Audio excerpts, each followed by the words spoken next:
Assalomu alaykum azizlar, BCT.uz kanalidan sizlar bilan qarshingizdagi mashina Samsung Renault'dan, ya'ni Grand Cleos. Ilgari mashinani ismi sal boshqacha aytilgan, hozirgi vaqtda Grand Cleos deb ataladi. Bu mashina 2007-yildan beri ishlab chiqariladi. Hozirga qadar 3 ta avlod ishlab chiqarilgan. Bu aynan 2026-yilga modeli. Birinchisi 2007-yildan 2016-yilgacha chiqarilgan. 2016dan keyin 2024gacha adashmasam chiqarilgan. Undan keyin mana shu modelni, ya'ni modelni taqdim etishyapti. Aynan bizning modelning narxi qancha? Bu mashina gibrid, o'shaning uchun bu mashina sal qimmatroq, $30,500 tashkil qiladi hozirgi vaqtdagi kurs bilan hisoblaganda. Bu mashinani ikki xili bor. Benzinda harakatlanadigan hamda benzin gibridda harakatlanadi bor. Hozir sizlarga birma-bir, ya'ni ko'rsatib o'taman. Hozirgi mashinamiz narxini aytib o'tdim, $30,500 tashkil qiladi. Nimalarni taqdim etadi? Birma-bir, ya'ni ko'rib chiqamiz. Mashinada tepasida ko'rayotgan bo'lsanglar, mana Eurocapdan birinchi, ya'ni 5 ta yulduzcha olgan xavfsizlik bo'yicha, ya'ni 5 ta yulduzcha olish hamma mashinalarga ham emas. Bu mashina aynan qo'lidan kelgan shu narsani, ya'ni shu darajaga olib chiqish uchun. Xo'p, mashinani sizlarga ko'rsataman hamma yo'g'ini, hamda imkoni boricha ma'lumot berishga harakat qilaman. Bu mashinani E-Tech gibrid deb nomlanadi, o'zini gibridi. O'shaning uchun shunaqa, ya'ni oldida mana radiator panjarlarida sal havorang, ya'ni naqshlarni ko'rishingiz mumkin bo'ladi. Oddiysida esa unaqa narsalar bo'lmaydi. Xo'p, mashinani emblemasi mana shunaqa logotip bilan jihozlanadi. Ilgari esa sal boshqacharoq, ya'ni logotip bilan kelgandi, Samsung logotipi bilan. Mashinani oldi haqida aytib o'tadigan bo'lsak, mana yoritgich chiroqlari 6 ta kichkina mana tepada yonadi. Hozir qo'yaman, videoni ko'rasizlar. Hamda ikkita asosiy linzalardan yoki bo'lmasam lupalardan tashkil topgan. Mana bunaqa o'ziga xos bo'lgan naqshlardan qilingan plastmassa detallar bor. Ular ham mashinaga o'zgacha chiroy taqdim etib turibdi. Mashinamizning rangi oq bo'lganda ham matoviy oq. Mana shunaqa tushundim. Mashinada tomi qora hamda panoramli lyuk mavjud. Xo'p, mashinaga yana nimalarni tashqarisidan sizlarga aytsam bo'ladi. Mana bu yoqda 20 razmerdagi diskalar qo'yilgan, 245 ga, ya'ni 45-20 razmerdagi diskalar. Ular 19 lik ham bor, sal kichikroq versiyalarida. Keyin mashinani hamma yo'qida mana shunaqa chetida ko'rayotgan bo'lsanglar, g'ildiraklarning chetida himoyalari bor, hamda ular o'zini vazifasini yaxshi bajarib turibdi. Keyin mana mashinada mana joylarida, ya'ni qo'shimcha jihozlari mavjud. Mana bunaqa eSprint Alpine deb yozib qo'yibdi. Bu shunchaki qandaydir modelning haligisi. Bu mashinani agar 4 ta ballon tortadigani bo'lsa, yana bitta shildika bo'lardi. Bu mashinamiz faqat 2 ta ballon tortadigani. Mashinada qiziq narsalar ko'p, jumladan polosalarni o'qishi, mana bu adaptiv cruise control va boshqa narsalar ko'pchiligi bor. Xo'p, mana bunaqa narsalarga e'tibor bermaysizlar. Bu akkumulyatorni tejash uchun 220 voltni shunaqa qilib mashinaga o'rnatib qo'ygan. Chiroqlarni yoqqanda, ya'ni ko'rinadi bu narsalar. Xo'p, keyin mashinada nimalar bor tashqarisidan ko'rinadigan bo'lsak, xo'p, mashina 5 kishilik aytib o'tdim boya sizlarga. Xo'p, mana shunaqa. Keyin mana orqa qismiga keladigan bo'lsak, mashina qaysidir ma'noda Porsche Panamera'ni eslatib qo'yadigan mana shunaqa orqa chiroqlar bilan, ya'ni jihozlangan. O'rtada Cleos'ni o'zini, ya'ni Renault'ni, Samsung Renault'ni logotipini ko'ramiz. Bu yoqda gibridligi haqidagi ma'lumotni ko'rasizlar. Hamda bu yoqda esa kamerani ko'rasizlar pastda, ya'ni nomerlar uchun joy. Mana tagi qismiga e'tibor beringlar. Mashina juda ham, ya'ni baland, clearansi juda ham, ya'ni baland. Xo'p, keyin yonlarida ham hattoki parktroniklar bor, ko'rayotgan bo'lsanglar. Oldida bor bu narsalar, ya'ni eng oddiy narsalar. Yana bir narsa, mana bu yoqda spoilerga o'xshagan joyi bor ekan. Hamda orqa oynasi ko'rayotgan bo'lsanglar, lobovoyi kattaroq nisbatan mana Genesis yoki boshqa mashinalarga qaraganda. Xo'p, mashinani rasxodi qanaqa? Qaranglar, mana bu yoqda ko'rsatib qo'yibdi. Mashinaning rasxodi 1 litr bilan 15 kilometrni yuradi deb qo'yibdi, gibrid bo'lganligi uchun. Undan ham yangi sal ko'proq yurishi mumkin agar shaharda haydasa. Davom etamiz. Endi ichkariga kiramiz, sizlarga ko'rsataman. Qaranglar, mashinani ichkarisiga kirishdan mana shunaqa bahaybat eshiklari juda ham qadim. Ko'rayotgan bo'lsanglar, mashina iloji boricha ichkarisiga kirganda mana bunaqa muzikalar bilan sizni kutib olar ekan. Ular haqida keyinroq. Mana bu yoqdagi nimalarga e'tibor bersanglar, yumshoq ko'jadan qilingan mana buncha napa. Xo'p, bu yoqda plastmassalarni ko'rasizlar. Oynalarni boshqarish tugmalari, knopkalar hamda eshikni ochish hamda o'rindiqlarni xotirasi mavjud. Bu yoqda farlarning regulirovkasi, e'tibor beramiz. 2 ta X, ya'ni kapotni ochadi. Bu BMWlarda ham shunaqa. Poligi menimcha 2 xil poligi bor. Bunisi opsionalni, keyin bitta bor. O'zini keyin ko'rsataman, orqasida turibdi. Xo'p, mashinaga kiramiz. Mashinaga kirganda qaranglar, sideniyalari juda ham qulay ekan. Men bu mashinada nimani sezdim? Iloji boricha BMWdan biror narsa olgan. Jumladan qaranglar. Mana shunaqa strochkalarini kimda kim bilsa, BMWning M seriyalarini strochkasi, ya'ni to'g'ri tikilgan mana bunaqa rangdan foydalanadi. Emblemlar nimalarda BMWning M seriyalarida hamda rullarni e'tibor bersanglar, qaysidir momentda 3 ta spitsali BMWning rullarini eslatib yuboradi. Keyin mana shu joylarda ham shu nimalarning takrorlanishi men BMWda ko'rganman. Hamda mana bu yoqda ko'rsanglar, o'rindiqlarda ham qanaqadir detallarni harakat qilishgan, olib kelishgan. Xo'p, mashinada qanaqa audio sistema mavjud? Bose audio sistema mavjud mashinada. Keyin mashinada o'rtasida juda ham katta bo'lgan mana shunaqa skrin ko'rasizlar, hamda mana bu yoqda asosiy nima deydi, speedometr, taxometr, boshqa ma'lumotlarni ko'rsatadigan narsa hammasi suyuq ekranda, ya'ni chiqadi. Xo'p, keyin yana nima? Xo'p, mana bu yoqda turn off, turn on turibdi.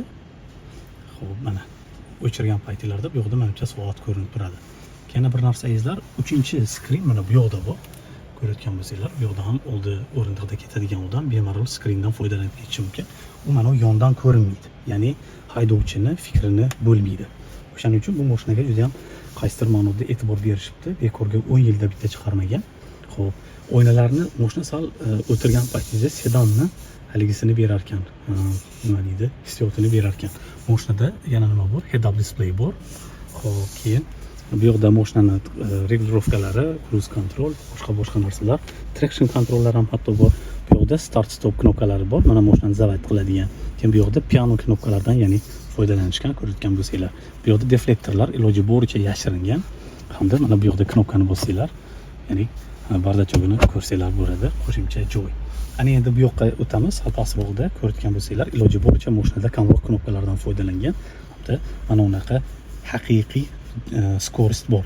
Hozir mana knopkalar bo'lib ketgan. Bunda esa haqiqiy ekan. Mashinada 8 bosqichli avtomat yoki bo'lmasam 7 bosqichli gibridlar uchun boshqacha korobka qo'yilgan ekan. Park knopkasi bu yoqda turibdi. Hamda mana unaqa drive sistemasi bu. Azizlar, mashinani asosiy skriniga e'tibor qaratadigan bo'lsak, bu yoqda multimedia va mashinani ko'p funksiyalarini shu yoqda yana boshqarsa bo'ladi.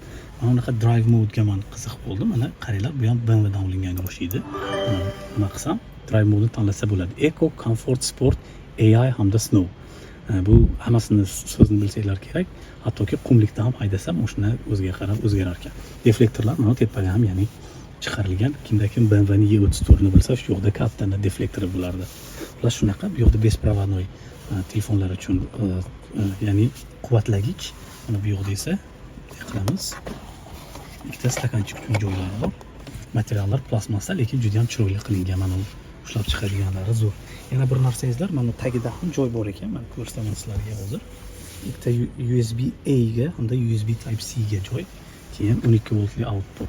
Keyin mana bu yoqda esa yana qo'shimcha bardachok joylar.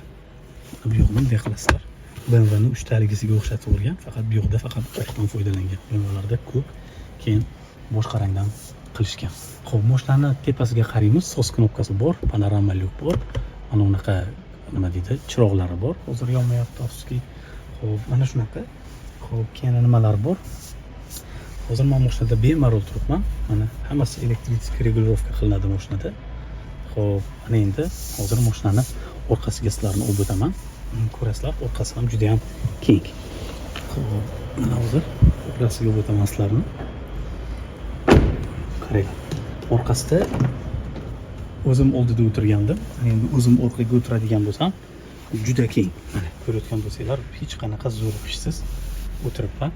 Mana bemalol keng, hattoki mana bu panorama ham odamga rosa bir mashinani kattadek, ya'ni his qilishga nima qilar ekan.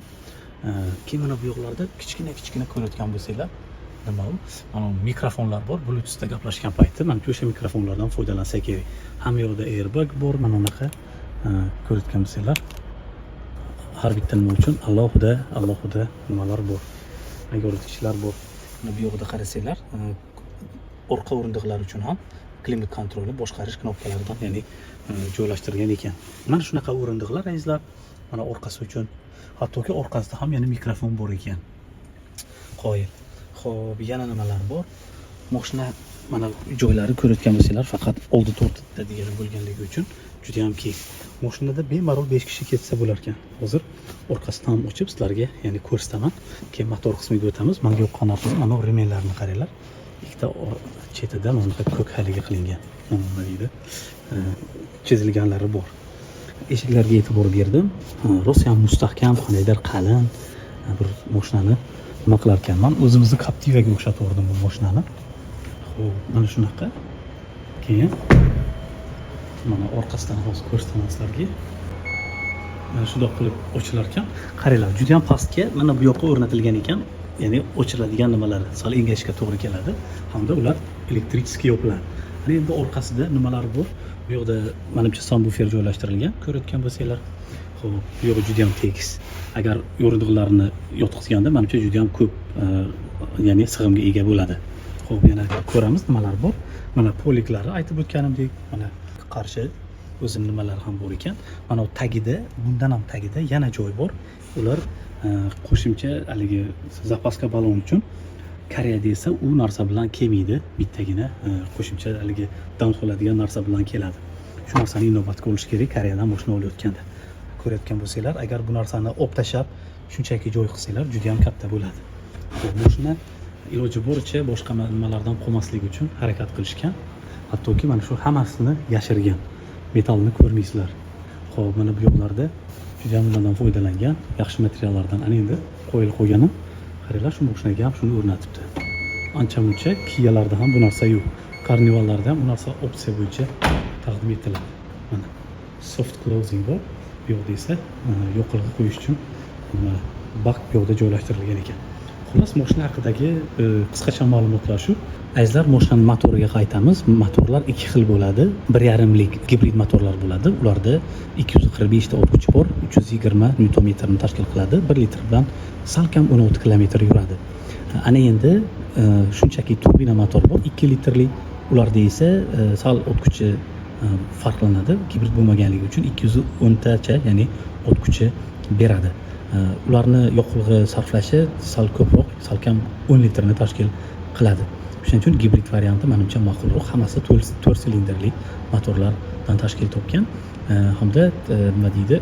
Gasolin, ya'ni benzin bilan harakatlanadiganida 7 bosqichli, agar adashmasam shu DCC nimalari joylashtirilgan ekan. Korobkalar joylashtirilgan ekan. Xullas, mana shunaqa E-Tech Hybrid Renaultdan Cleos mashinasi kimga ma'qul bo'lsa, fikrini kommentariyada, ya'ni yozib qoldirsin. Hammaga o'zi orzu qilgan mashinani olish nasib qilsin. Sog' bo'linglar, salomat bo'linglar.